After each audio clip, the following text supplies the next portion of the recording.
Mães em Movimento, comigo, Sansa Teremaué.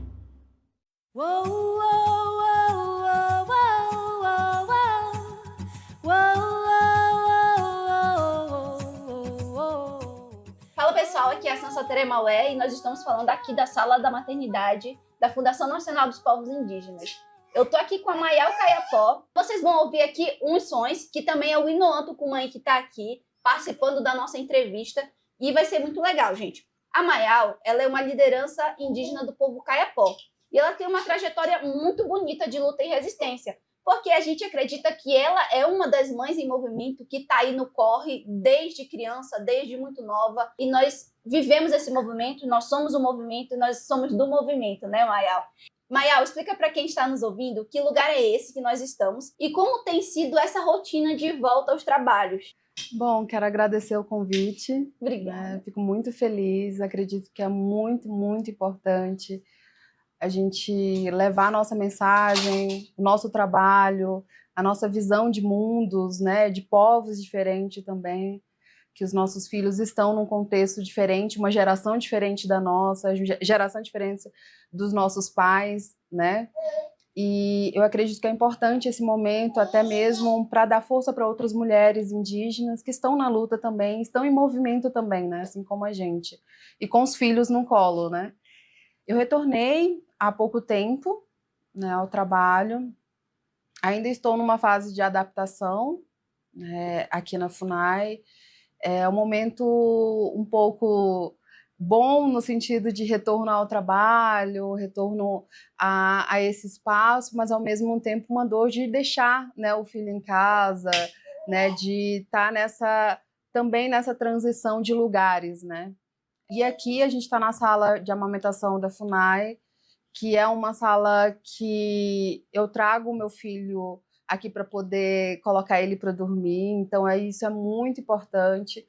Aqui as imagens, tem várias imagens de mulheres indígenas de vários territórios, né, que eu acredito que isso me fez me sentir mais acolhida dentro dessa sala, né, porque acaba me fazendo lembrar do território, me fazendo lembrar das minhas tias, das mulheres que estão no território, porque o cuidado, né, dos nossos filhos, ele é sempre coletivo. Quando a gente sai do nosso território, a gente acaba cuidando dos nossos filhos muito individual, né? Isso faz com que a gente se sinta, às vezes, um pouco triste, né? Porque na aldeia a gente está com nossas tias, com as nossas avós, com aquele acolhimento da nossa família, o compartilhamento, né? Que a formação de uma criança, especificamente no meu povo, não é a mãe e o pai em específico, né? Que forma o ser Caiapó, né? São as tias, são as avós. A primeira vez que eu entrei dentro dessa sala, eu fiquei feliz, até foi um momento assim que eu fiquei super alegre. Nossa, legal. Tem um lugar para mim, né? É, tem um lugar, e tem um lugar com a nossa identidade, porque tem imagem de mulheres indígenas, né? Então eu acabei me sentindo muito acolhida, né? E ele também, porque sempre ele dorme aqui. Então eu sei que eu venho para a sala, o silêncio, e aí ele acaba dormindo. É muito legal, né, Mayal, a gente ter esse espaço que acolha, né, a nossa maternidade, porque enquanto mães a gente se sente muito sozinha, né? Parece que as coisas elas não são pensadas para as mães. Parece que as coisas elas são pensadas para as outras pessoas e nada é pensado para a gente, porque muitas das vezes muitas mães não conseguem, não podem levar seus filhos para o trabalho. E a gente, né, enquanto mães indígenas, até porque a gente trabalha no movimento indígena, né? A mulher indígena, ela é assim, ela não deixa os filhos em casa, ela precisa levar para trabalhar, né? E aí, quando a gente tem um espaço assim, e pessoas que também se preocupam com o nosso bem-estar, com o bem-estar do nosso bebê, com o som, com a qualidade do ar. Então, isso é muito, muito importante, que a gente consegue, né, voltar ao nosso trabalho. E me conta um pouco sobre como é o lugar que tu nasceu, como é que é a tua aldeia e onde o Beptori nasceu. Como tem sido esse desafio? Que também é o meu, né? Que eu ensino pro meu bebê e tu ensina pro teu bebê o que é mais bonito, o que é importante desses dois mundos que eles vivem, né? E aí, como é que foi? Como é que é esse lugar onde tu nasceu, onde ele nasceu e como é que tu tá ensinando a cultura pro Beptori? É um desafio muito grande, porque estar longe do território já é um desafio, e ter filho longe do território é um desafio maior, né? porque essa distância, né, do nosso chão, né, dos nossos conhecimentos. Ele nasceu aqui em Brasília, por conta, né, que já estava praticamente, né, nos meses finais assim da gestação, e para ir, né, para o Pará é muito longe, e a estrada também, né, tem as dificuldades de chegar. E aí, então, aqui estava mais seguro no sentido, assim, do período perto do nascimento, né? E aí, então, ele nasceu aqui em Brasília. Minha mãe veio, minha família toda e tal, tá praticamente todo o território tá vindo, passando por aqui agora. E eu acredito que foi muito importante isso. Minha mãe sempre tá aqui comigo, então a questão dos furos dele, né? Eu fui pro Pará quando ele tava com... furo na orelha, né? Fez tanto o furo na orelha, né? Que aí já são os meninos e meninas também, mas o furo no queixo dele, né? Ele tem. E aí é exatamente isso, né? Esse momento não é uma questão só, né, do furo e tal, mas é para outros momentos da formação dele, né? A formação da pessoa, a formação do ser Kayapó, do pertencimento dele ao mundo Kayapó. Então, a partir do momento dos furos, ele começa essa formação para participar das festas, das cerimônias, onde se utiliza brinco que precisa usar, né? Esse brinco específico para a cerimônia. Então, no caso, se ele não tivesse esse furo, seria um pouco mais difícil, ou então não daria para ele participar, porque precisa, né, dos adereços, né, dessa identificação. Porque no meu povo, tanto no nascimento, né, você começa a formação com a pintura, com os adereços e com tudo isso, na formação, né, dele, e também no passar para o outro plano também. Né? Então, você tem que seguir todas as etapas e os ciclos, né, da vida para poder você fazer também um encerramento como um legítimo Kayapó. Né? E meu pai sempre falava, será que eu não vou conhecer meu neto? Porque meu pai foi uma vítima de Covid-19, né? Um dos primeiros ali, quando começou a disseminar o vírus, né, no território. Então, quando veio, né, a notícia, né, a informação toda da gestação para mim, internalizar isso, eu fiquei muito feliz, porque para mim ele já estava ali, né, já estava presente. Né? A gente nasceu com esse propósito também. A minha irmã mais velha, quando nasceu já para ser uma cacica, para ser uma liderança. Né? Então, assim, cada uma já nasceu com essa missão dentro do nosso povo. E ele também. Né? Ele como neto, de seguir o legado, de lutar pelo território, de lutar pelo povo, pela nossa cultura. Mas essa trajetória dele faz percorrer por vários mundos. Né? E Brasília também é um lugar emblemático. Exato, lugar de luta.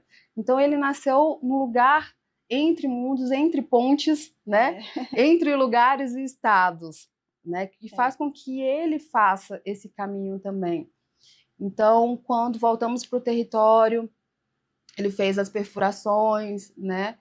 Para futuramente fazer as cerimônias. Tinha uma idade específica para ele fazer as perfurações? Na verdade, assim, quando nasce. Dias depois, já faz as perfurações. Nossa. E aí ele fez as duas orelhas. É curiosidade minha, tá, pessoal? Não sei se é curiosidade de vocês, mas é que a gente compartilhou um vídeo do Inoan e do Beptori, e todo mundo comentou sobre os furos do Beptori, né? As pinturas e tudo mais. Eu acredito que deve ser a curiosidade de todo mundo que está ouvindo o podcast, né? A idade que o Beptori teria para fazer a perfuração. Gente, assim quando nasce. Assim quando nasce. Só que ele demorou um pouco, né? Porque minha tia ficou de vir para Brasília para poder fazer isso. Só que ela ficou doente e também não teria condições de viajar sozinha de ônibus para cá, porque não fala português. Nossa. E aí, então, optamos ir para lá, né, para furar. Então, ele furou com 4 meses, eu acho. 4 meses, nossa. Mas com 3 para 4 meses. E aí é o máximo de tempo, né, que tem. E aí ele já furou, a orelhinha dele já tá bem cicatrizado. Eu vi um vídeo que tu postou nas redes sociais, eu acho que era tua mãe pintando ele, assim, bem novinho, ele dormindo e deixando. Nossa, é muito lindo aquele vídeo. Então, o Beptori, ele nasce nesse contexto e mantém a cultura da pintura, dos furos, da língua e tudo mais, né? Isso é muito importante. Eu acho que isso define, né, essas mães, porque a gente vive numa sociedade que as crianças aprendem tudo, né? Assistir desenho, ver as pessoas. E se a gente não bater na tecla da nossa identidade, da nossa cultura, isso vai se perdendo com o tempo, né? E o Beptor, ele tem um legado muito bonito. Eu fiquei assim também nesse dilema, porque a gente veio morar em Brasília no ano passado, já tem um ano que a gente mora aqui. E aí eu tava morrendo de medo porque aqui a gente não tem ninguém, né? Não tem rede de apoio. Lá no Amazonas a gente só vem de avião. E aí eu tava com muito receio de ficar sozinha, porque a minha mãe é minha rede de apoio, minha principal rede de apoio, né? Então, quando eu fiz 8 meses, eu fui embora. Tanto é que a gente nem participou do ATL, porque quando o ATL aconteceu, o ATL 2024, eu tava com 9 meses. E aí ele poderia nascer naquela semana ou nas outras semanas. E falei, eu vou me embora. Mesmo as companhias aéreas não deixando mais viajar, né, nesse tempo, eu fui para que eu não ficasse sozinha, né, aqui. Não, minha mãe não tinha como vir e tal, minha família não tinha como vir. Então, esse foi um dilema. E ele nasceu lá no Amazonas. Então, ele é um manauara. Nasceu lá em Manaus. E essa adaptação também é bem complicada. Mas a gente vai falar aqui também como foi o processo da tua gravidez, né? Você estava trabalhando, tu trabalhou todo o processo da gravidez, ou não? Tu tirou a licença, ou tu foi descansar, ou ficou trabalhando? Que tipo de coisa tu passou e o que tu aprendeu nesse período da gestação? Porque é muito novo, né? É teu primeiro bebê. O meu também é o primeiro bebê. Minha vida mudou completamente. Eu não sou mais a mesma pessoa que eu era antes de ser mãe. Quero que tu fale aqui pra galera que tá ouvindo a gente sobre como foi essa gestação e o trabalho. Quase que eu vinha trabalhar no outro dia. No mesmo dia, na verdade. Mas eu fiz todo o trabalho no período, né, da gestação, cumprindo a missão aqui dentro da FUNAI, né? Eu estou como ouvidora aqui da FUNAI. E foi muito importante isso. E foi muito importante observar a diferença de mundos de gestação, porque é algo que é a primeira vez. Então, é a primeira vez que eu estou tendo essa experiência de um lugar diferente. Aí eu volto a repetir essa questão do meu povo especificamente, porque quando você não tem filho, você tem classificações, né? Nossa. Tipo etapas, né? Praticamente. Uma mulher que tem filho, grupo da mulher que tem filho, grupo de mulheres que não tem filho. Então eu sempre fui classificada como grupo de mulheres que não têm filho. Então era com os jovens, era com...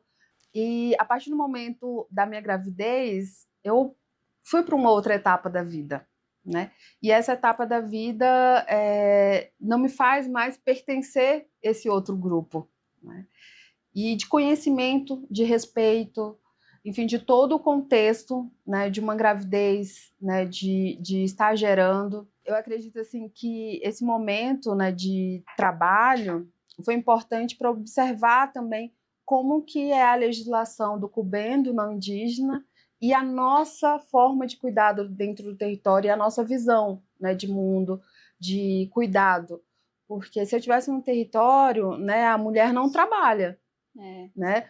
O marido vai ter que pescar, o marido vai ter que fazer isso, a família toda ali ter um cuidado, né, com a gravidez, com a chegada. E na cidade não. Na cidade você tem que ir, você tem que trabalhar, você tem que fazer, E isso me fez pensar muito como que a luta, né, da sociedade não indígena, ela é tão desigual. É muito diferente do nosso, né, do nosso território, do nosso lugar, onde se cuida coletivamente, né? Sim. Porque aqui a gente tem que cumprir uma legislação, aqui a gente tem que cumprir o horário, a gente tem que cumprir porque eles querem que a gente fique no mesmo ritmo, né, de antes, e não é. Então isso eu fiquei muito pensativa e eu busco muito hoje esse caminho, né, e por isso é importante esse nosso diálogo, né, de a gente colocar nesses espaços a nossa visão de mundo e principalmente o nosso trabalho como mulher indígena nesses espaços. Sim. Né, porque muitas vezes nos colocam numa sociedade tão colonialista, né? Uma sociedade que impõe muito a questão do trabalho, né? E muitas vezes até acaba esquecendo, né, do fundamento disso, né, de uma criação, de uma geração. E, ao mesmo tempo, me faz pensar o tanto que eu cresci com os meus pais nesses espaços de luta, nesses espaços de movimento, de vir para cá, para Brasília, de ir para outros lugares. Como a gente carrega em muitos lugares na cidade, você não pode levar seu filho, né? Você não tem essa rede de apoio, chegar num lugar e as pessoas ajudarem. Te receberem, te ajudarem. E às vezes ainda olham com cara feia, exato, né? Porque seu bebê tá ali, tá atrapalhando. Eles pensam. Atrapalhando a reunião. Exatamente. Nossa. E é diferente pra gente, porque a gente cresce dentro das reuniões. A gente aprende. Eu aprendi porque eu vi meu pai falando, eu vi minha mãe numa reunião articulando, conversando, orientando outras mulheres. Então eu aprendi dessa forma, né? E na sociedade não indígena, a gente tem que deixar em casa, deixar numa creche, deixar em outros lugares com uma outra formação, e não a nossa. Então eu busco muito furar essa bolha também, né? Eu preciso levar meu filho, eu preciso estar também com meu filho. É um ato de resistência. Das mães. Exato, principalmente para nós, mães indígenas, né? Que a gente é acostumado a carregar. Então, é exatamente isso, me identifiquei também com você, né? Quando vi você carregando para todo lugar, né? Isso me fez me sentir bem acolhida, no sentido, né, de é isso aí, né? Vamos ter que furar essa bolha, vamos ter que mostrar para a sociedade, principalmente também, mostrar para uma sociedade, a gente é de uma geração diferente, né, de tecnologia, né, de uma geração de formações. Então, é importante mostrar isso, né? Que a gente está ali trabalhando com os nossos filhos, né? Trabalhando, desenvolvendo, e a gente aprende junto com eles também, né? Nesse momento. Sim, acho que tu falou assim, eu me inspirei em ti, e eu me inspirei também na Marcele Tupari, que tem o Bitaté Caranderê, que ele fez 1 aninho agora, né? Acho que é 2 ou 3 meses mais velho que o Inoan. E aí eu sempre vi ela nas reuniões também, né? Nessa contemporaneidade que a gente vive de mães, é isso aí. A gente tem que levar, porque se a gente não levar, as pessoas nunca vão se acostumar com os nossos bebês. Elas sempre vão achar que isso nossa, meu Deus do céu, isso é impossível, uma criança aqui. E isso também é uma forma de resistência, sabe?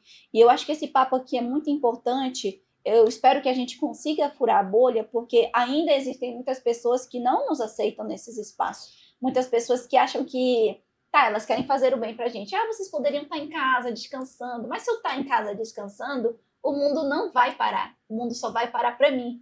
E aí, quando eu fiquei gestante, eu senti que o mundo tinha parado pra mim e que as coisas continuavam acontecendo e que só pra mim tinha parado.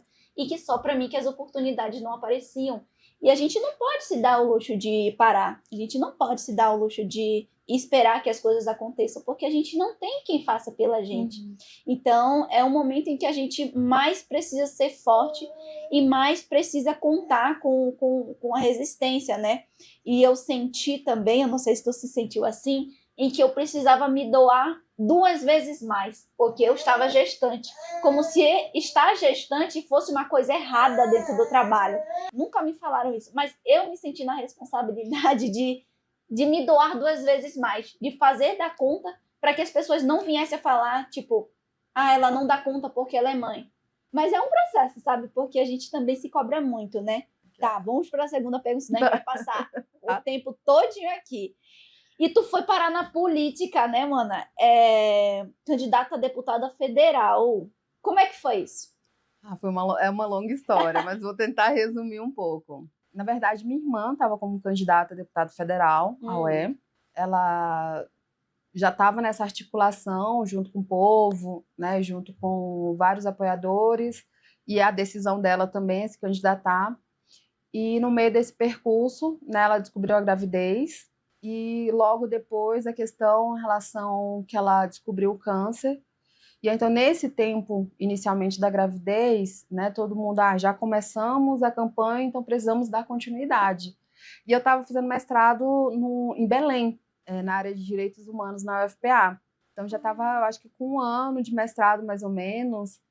E aí, de repente, me ligam e falam, a gente tem que dar continuidade com essa irmã, né? E a gravidez dela foi de risco. Então ela Por não conta da conseguia. condição, né? Exato. Então ela não conseguia levantar da cama, ela teve vários cuidados. E aí, quando chegou, não era a minha área política. Na verdade, sempre atuei muito nos bastidores, atuando nas organizações, né? Atuando nas reuniões, mas não totalmente igual a minha irmã. E aí, quando, né, me ligaram, e falou: olha, é uma missão para você, você não tem como negar. E assumiu. E aí acabei indo, foi uma experiência muito incrível, que eu acredito que hoje, para mim, o desenvolvimento que eu tenho, o pensamento que eu tenho relacionado à política se deu por conta disso. Apesar de não ter sido preparada em relação à política do Cubem, né, a política do branco, né, que é essa política. Eu acho que foi um momento muito importante, muito crucial também para entender como está a questão do estado do Pará em relação aos nossos direitos, às nossas representações. Né? Eu acredito que a gente precisa avançar muito mais no conhecimento, né, da política, buscar eleger os nossos representantes, porque é exatamente isso que nos fortalece e garante os nossos direitos. Então, eu acabei tendo uma outra visão em relação à política após a entrar, né, praticamente forçada. Mas eu conheci muitas pessoas interessantes, muitos apoiadores também. Só que tem uma questão que eu observei dentro da política, que é, a partir do momento que somos candidatas, os próprios candidatos não indígenas, eles observam a gente de outro jeito. Mudou. Como concorrente, né? Eu estou disputando com uma outra pessoa. Então, antes, eles acessavam a gente para ir para a aldeia e para conseguir voto. E a partir do momento que a gente está no mesmo espaço que eles tentam excluir. Então, é algo muito pesado. Eu vi muitas situações, principalmente para nós mulheres, porque a gente tem que correr. Aí não existe igualdade e nem equidade dentro de uma política. E eu acho que exatamente essa a nossa luta, principalmente como mulher indígena, né? Porque a gente ainda tem que lutar com uma sociedade onde a política é vista só com homens brancos de ternos e gravata, né? E a gente mostrar que a nossa política, ela tem uma diversidade, ela tem uma cara, né? E a gente precisa realmente mudar esse contexto para uma nova política. Então, eu acredito que foi um momento, para mim, super importante na trajetória, assim, que veio, né? Eu abracei sem ter esse conhecimento, mas acabei aprendendo muito, bastante, e trago esse conhecimento agora, Faz né? parte do que tu é hoje, né? Exato. Faz parte do... E a gente precisa, né, de mais representatividade, né, na política e menos representações. Então, ter mulheres indígenas na política, assim como a Mayal, é muito importante para que a gente tenha as nossas pautas ouvidas. E essa mãezona aqui também já foi candidata a deputada federal, pessoal. E aí a gente tem mais uma pergunta aqui. Como é que é a tua rede de apoio aqui em Brasília? Que te ajudaram, que te ajudam. Que é uma rede pequena, né? Mas você se sente sozinha ainda? Sinto. Muito, né? Bastante. Saudade de casa, do território, das mães, das tias. De tudo, porque eu acredito que a gente carrega, né? A maternidade, ela é uma solidão, né? Porque só a gente carrega 9 meses, né? E depois todo o cuidado que tem, né? A gente tá ali de olho, observando o choro, né? O gesto, conhecendo também, né? Aquele momento. E muitas vezes só uma outra mãe consegue entender a gente. Eu acho que por isso que a gente se identificou. Sim. Porque não a gente pode falar muitas vezes pro pai, tá acontecendo isso, mas mesmo assim, quando a gente olha uma outra mãe, a gente fala, ela vai me entender quando eu falo isso. Sim, a gente sabe a diferença do choro, De a diferença de tudo. Exato. Então, é desafiador, mas ter essa rede, né, poucas pessoas, pouquíssimas, Sim. mas importante. O bom que tu falou é que as pessoas elas vão diminuindo, mas as pessoas que ficam, a gente sabe que são realmente pessoas que se importam com você para além do que você tinha para oferecer antes disso. Eu acho que a gente já falou sobre isso, mas a gente poderia aprofundar. Tua família é basicamente de mulheres. O teu pai, o Paulinho Paiacan, foi uma pessoa muito importante para a nossa história, para a história também do movimento indígena como um todo, não somente do povo Caiapó. Aí aqui a gente pergunta mais para tu contar um pouco mais sobre ele. E o que dele tu busca ensinar pro Bepitore. Quando eu olho para ele, eu enxergo muito, de muita força. Eu enxergo meu pai nele, eu enxergo essa luta. Acho que no primeiro mês, mais ou menos no segundo, eu fiquei com muito medo de ter uma depressão. Sim. Por quê? Porque eu sentia tanta falta do meu pai, ainda mais por ele ser menino. Porque o meu pai seria... aqui, né? Exato.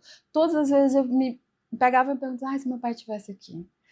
Nossa, meu pai ia cantar para ele, porque tem músicas dos homens e tem música das mulheres, que as mulheres cantam, que os homens cantam. Tem palavras que os homens falam e as mulheres falam, né?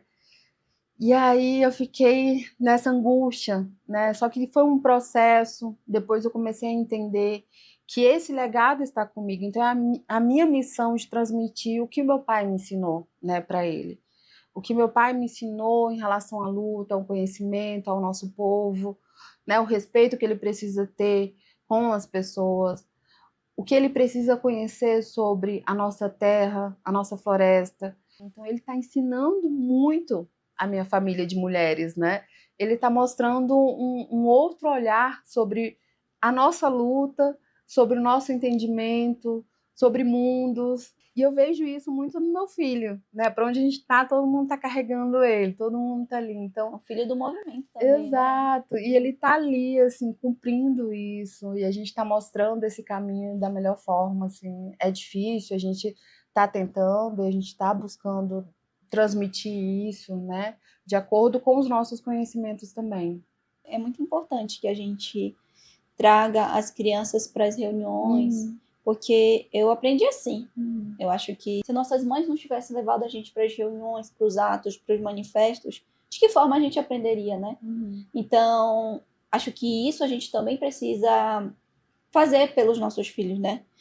Quando eu descobri minha gravidez, eu decidi continuar trabalhando. Eu também trabalhei até onde eu conseguia, né? E eu voltei muito cedo também. Eu voltei com um mês. O Inuan fez um mês já aqui em Brasília, no planejamento da PIB. E ele viajou com 28, 29 dias. Mas por conta dessa pressão mesmo, sabe? Eu não posso deixar... Eu tava com muito medo de perder o meu lugar, sabe? Do que eu tinha construído, do que eu era antes de ser mãe. Eu ficava com muito... Eu tenho muito medo e fiquei com muito medo de que as pessoas também me vissem somente como mãe e não como profissional, sabe? E não como uma pessoa que eu já tinha vivido. Não, agora é só mãe, vai ter que ficar em casa, vai ter que cuidar de criança, cuidar do marido. E eu não queria isso para mim, não quero isso para mim. Então eu fiquei com muito receio. Por isso me esforcei 2 vezes mais para manter o que eu já tinha construído, né? Medo das pessoas se esquecerem de mim, de quem eu era, de quem eu fui, de quem é, né? Do meu potencial enquanto mulher. Eu não sei se tu se sentiu assim, mas tu sentiu esse medo. Queria que tu comentasse assim pra gente. Eu pensei muito num novo ciclo, eu sempre busquei muito isso. Mas eu acho que nessa não é a preocupação, sabe? Porque essa história ela é muito viva. Essa história é muito linda, né? Ninguém consegue apagar uma história, né? Ninguém consegue apagar uma trajetória. E o seu filho, ele vem como uma luz, né? Ele vem com algo de conhecimento muito maior. Então, as pessoas que tentam nos diminuir no sentido, né, de você agora é só uma mãe, ou você agora é só isso, ou você agora é só aquilo, não imaginam a grandeza que é ser uma mãe. Então eu sempre busquei muito isso. E sempre muito corajosa nesse sentido, porque eu lembrava muito da minha tia. A minha tia sempre buscou mostrar pra gente coragem, né? Não tenha medo, tem que ter coragem, tem que enfrentar. Então, às vezes eu chegava no lugar e observava olhares, observava alguma coisa, eu falei, não, eu tô aqui, eu sou mãe, né? Eu tô gerando, eu tenho um conhecimento, eu tenho um trabalho, eu tenho uma história, né? Eu tenho toda a dedicação desse momento todo, né? De vida, de luta. Então, eu tô aqui com meu filho e é isso. Olha, a gente está quase terminando, gente, o nosso episódio aqui. Falta só mais algumas perguntinhas. Então, Maia, você esteve lá na terra indígena Yanomami, em Roraima, junto com a Alessandra Munduruku, o Atatakalu e o Alapiti, que é do território do Xigu, né? E é muito chocante a gente pensar nessas pesquisas que o pessoal encontrou mercúrio no leite das mulheres Munduruku também, né? Como foi para você, né? Para mim também, como mulher e mãe, estar nessa luta contra o garimpo? Saber que as mulheres. Eu fiquei chocada quando eu fiz um vídeo sobre o tema, em que as mulheres ficavam com medo de amamentar os seus bebês, por conta de estar passando o mercúrio para eles, tipo, algo que é vida, né? Você acaba contaminando o seu filho. Deve ter sido muito pesado. Como é que está sendo essa luta contra o garimpo? A luta contra o garimpo continua, né? Eu acredito que a gente tem notícias em relação às intrusões e nas terras indígenas, tanto Munduruku quanto Yanomami. Quando eu acho que foi no início da campanha, mais ou menos, no Pará, eu visitei a terra indígena Munduruku também.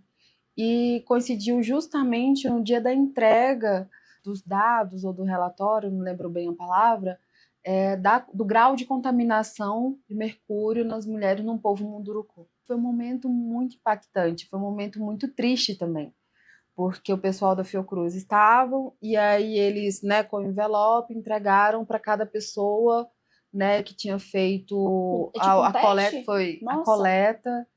E aí eu lembro que foi aquele silêncio, assim, né, o centro, né, com todo mundo ali reunido para receber o resultado e todo mundo ali em silêncio, porque todo mundo estava contaminado. Um grau menos, um grau abaixo, ou um pouco mais, mas todo mundo estava contaminado.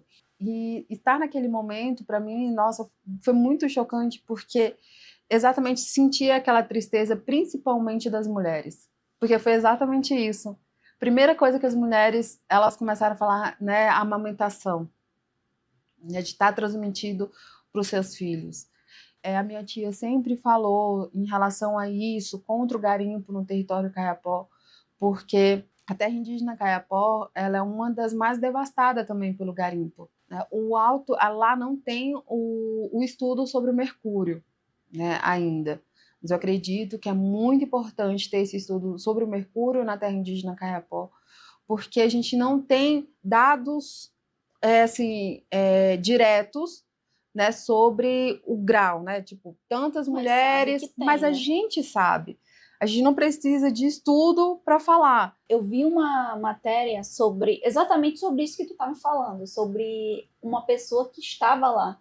E esse silêncio total, lá foi no Suma Uma Jornalismo que eu vi essa matéria, que eu li essa matéria, né, onde eu me basei para fazer um vídeo sobre a contaminação pelo mercúrio no leite das mães Munduruku e a tristeza, né? Elas achavam que no momento ali que a gente está transmitindo a vida para o nosso filho, e aí a gente acaba passando a morte, né? Porque o mercúrio é morte. O território Kayapó, né, a terra indígena Kayapó, é uma terra onde foi demarcado até a luta do meu pai, né, em relação a essa terra, né, que foi uma história dele, né, junto com outras lideranças para demarcar a terra indígena Kayapó. E naquela época já tinha esse indício, né, de garimpo na região. Então ela foi demarcada sob pressão em relação a essa questão de garimpo. Essa luta, né, do meu pai em relação a garimpo, como filha, minhas irmãs, estamos lutando contra, né, o garimpo dentro das terras indígenas e buscando orientar outros parentes em relação a isso. Porque muitas vezes o dinheiro chega, né, dentro do território e as pessoas pensam, o dinheiro, então vou ter, né, vou comprar um monte de coisas, né, para sobreviver. Mas na verdade a pessoa está comprando a morte, né? A pessoa não está comprando algo para sobreviver. A pessoa está entregando a sua vida, né? Entregou o território, entrou mercúrio, entrou tudo isso e está entregando. Então, sempre tento alertar nesse sentido. Você não tem um futuro, você não está lutando pelo seu filho, pelo seu neto, né? Pela floresta. Essa é a minha preocupação em relação a garantir esse território limpo, livre de garimpo, livre de qualquer destruição, para o meu filho, não só para ele, mas para as minhas sobrinhas, né, para as outras crianças. Eu tive a oportunidade de banhar no rio limpo, né, de comer peixe, de ter aquela alimentação, do açaí, enfim, de tudo que oferece ali para gente. E hoje me gera ansiedade observar tanto alimento da cidade dentro das aldeias, né? São poucas aldeias que ainda, né, têm esse acesso à alimentação, ao rio limpo. Então eu sempre busco colocar esse ponto, sabe?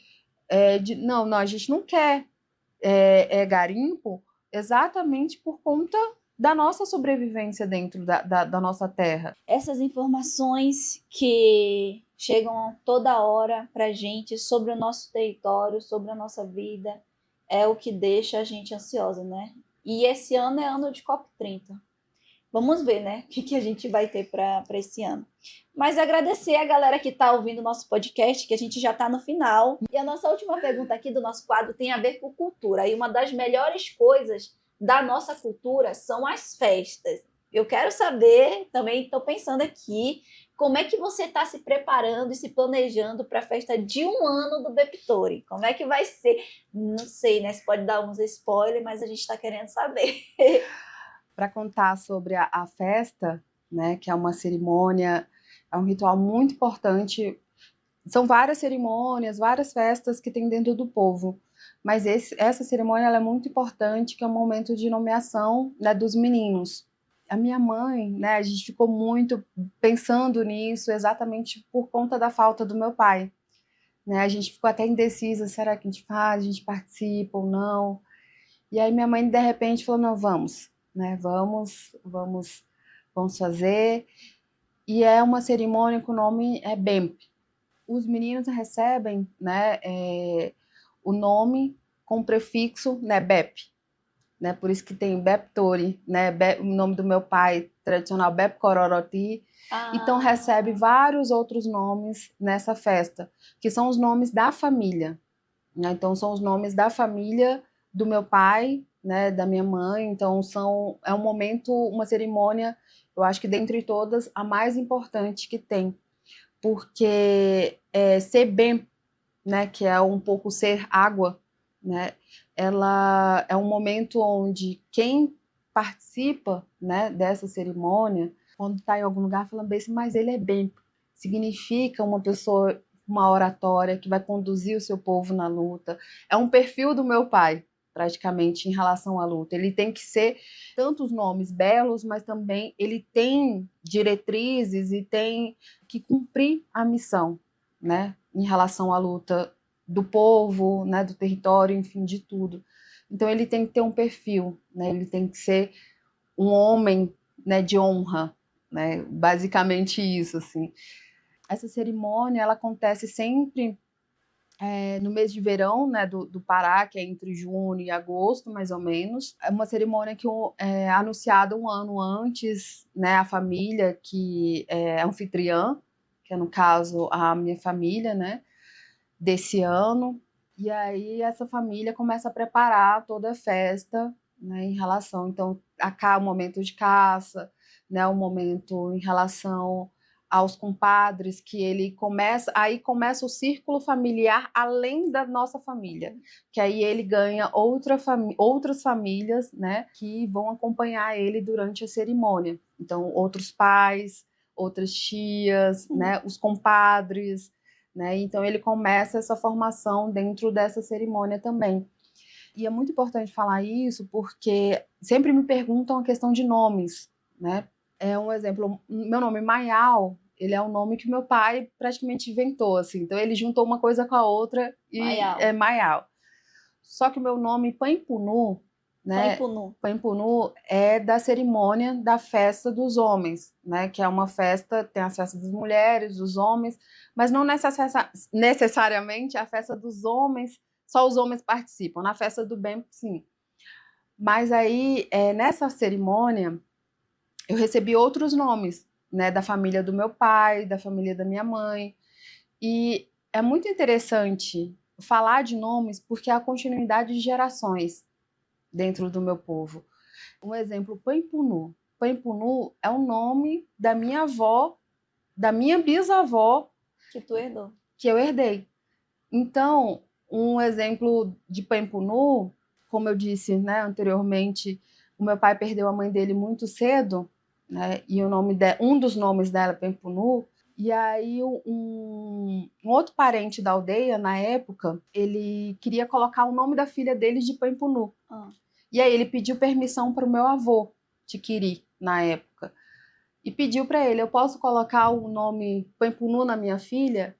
Aí o meu avô disse, pode, mas você tem que devolver para a família, porque ele pertence à família. Nossa. Eu te empresto, que às vezes os nomes podem ser emprestados. E aí foi emprestado esse nome, e aí no momento de festa, a Pampunu devolveu o nome para a família, né? Que foi para ti. Que foi para mim. E nesse momento que ela devolve o nome, ela se torna minha mãe também. Nossa. Então, assim, eu tenho, lógico, minha mãe, mas eu tenho outras mães, né? Então, ela que cuida de mim, ela que sempre quando eu tô no território, ela sempre leva da roça os alimentos. É uma mãe. Nossa. Você, assim, tem a diferença de sangue, mas, tipo, ela é minha mãe também. Então, ela também como avó, né? Ela já tá cultivando a roça para festa, né, nesse anúncio. Então, todo mundo é um preparo. E é muito interessante isso, porque muitas pessoas acabam, quando a gente fala sobre festas e cerimônias, pensam, é uma festa. É uma festa. Só que é um momento político dentro do povo. Você começa a fazer os enfeites, os adereços, então você está constituindo a pessoa, né, com os adereços, com os objetos e tudo isso. Você está falando sobre o grau de parentesco da pessoa, da formação da pessoa no mundo caiapó. Você está falando sobre o espaço político da família e também dele dentro do povo. Então, é um contexto enorme, assim, e sempre quando eu falo de cerimônia e de festa, eu fico muito feliz e levo isso com muita seriedade, porque não é uma festa. Então, é um momento muito importante político dentro do povo. Né? Porque é exatamente isso que fez dar continuidade de estar aqui como uma Caiapó, né? O meu pai ter participado dessas festas, nessas cerimônias, porque a formação política do meu pai se deu nesse momento. Então, essa é a nossa escola política dentro do povo. Mano, aprendi muito aqui. Nossa! Eu queria estar nessa festa do Bettore. Queria. Nossa, eu acho que isso daria muitos conteúdos para as redes sociais. Aquela, né, falando como comunicadora já. Porque isso é muito lindo, isso é muito rico. E o Bettore tem muita sorte de ter nascido Caiapó. E de ter, né, toda a família junto, ter um legado muito grande que ele tem. Do avô, das mães, da família. E eu só queria mesmo agradecer por essa conversa, por essa troca que a gente teve aqui. Eu acredito que os meninos, eles vão crescer dentro do movimento, né, brincando junto. Eu espero que eles sejam bastante amigos. Eu acredito que a gente vai romper muitas barreiras e paradigmas com essas conversas que a gente vai ter aqui. Eu espero que a gente fure a bolha mesmo. E é isso aí, pessoal. Muito obrigada por vocês também acompanharem aqui o nosso quadro Mães em Movimento. E a gente espera convidar muito mais mulheres que estão aí no movimento, atuando com a força da mulher indígena e os seus curumins. Primeiramente, agradecer. Foi um momento muito lindo nas nossas vidas, né? Na questão em relação indígena, principalmente, nesse momento que a gente está passando. Falamos várias vezes sobre os desafios, mas também a alegria, né? A dor e a alegria de estar vivendo esse momento. Né? Então, conte comigo, né? Estamos aqui na mesma trincheira. Sim, na mesma. E buscando romper e exatamente mostrar para as pessoas a maternidade indígena, a maternidade em contextos diferentes, porque hoje a gente está na cidade, mas a gente carrega um legado, tanto ela com o povo, né, o meu povo na minha região, mas a gente não está separada, a nossa cultura não separa por conta da onde a gente está, da né? onde a Nós gente somos está. o território. Então, por onde a gente anda com os nossos filhos, né? Ele pertence a um povo, ele pertence a uma luta, uma história, um legado. e a gente está buscando fazer isso no nosso ambiente de trabalho dentro da cidade, mas também nos territórios, buscando percorrer com ele esse mundo, né, que foi exatamente essa nossa escola onde a gente aprendeu, e aí espero topar várias vezes com vocês, né, em outros momentos. Nós vamos sim, que a gente levar ele para festa. Já vai ter ATL, já vai ter Marcha das Mulheres, vai ter COP, então esses meninos vão ter muita coisa para fazer. Já tem agenda cheia. Obrigada. Obrigada, pessoal.